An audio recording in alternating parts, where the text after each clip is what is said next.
అండి, ఇవాళ మనం సాంబార్ ఎలా చేయాలో చూద్దాం. ముందుగా ఒక గ్లాస్ కందిపప్పు 1 గంట నానబెట్టుకొని కుక్కర్లో 5 విజిల్స్ వచ్చేదాకా ఉడికించుకోవాలి. 1 గంట ముందు ఒక చిన్న నిమ్మకాయ అంత చింతపండు కూడా నానబెట్టుకోవాలి.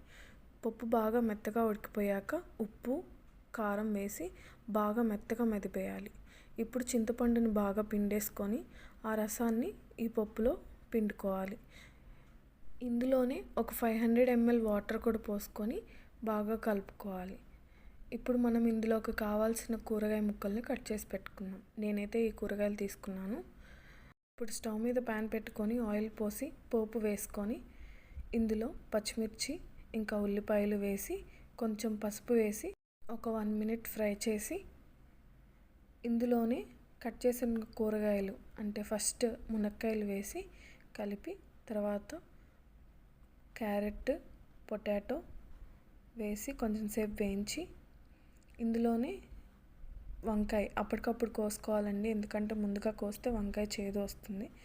ఇది మూత పెట్టుకొని కొంచెం సేపు ఉడికించుకోవాలి. ఆ తర్వాత ఇందులో టమాటాలు వేసి కొద్దిగా ఉప్పు వేసి మగ్గేంత వరకు మళ్ళీ మూత పెట్టుకొని ఉడికించుకోవాలి.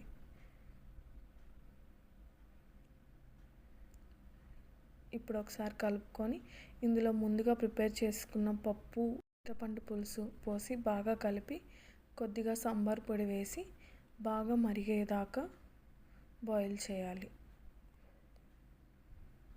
బాగా మరిగిపోయాక ఇందులో కొత్తిమీర వేసి దించుకోవాలి. అంతే అండి, వేడివేడిగా సాంబార్ రెడీ. మీరు కూడా ట్రై చేసి ఎలా వచ్చిందో కామెంట్ బాక్స్లో కామెంట్ చేయండి. ఇంకొక వీడియోలో మళ్ళీ కలుసుకుందాం.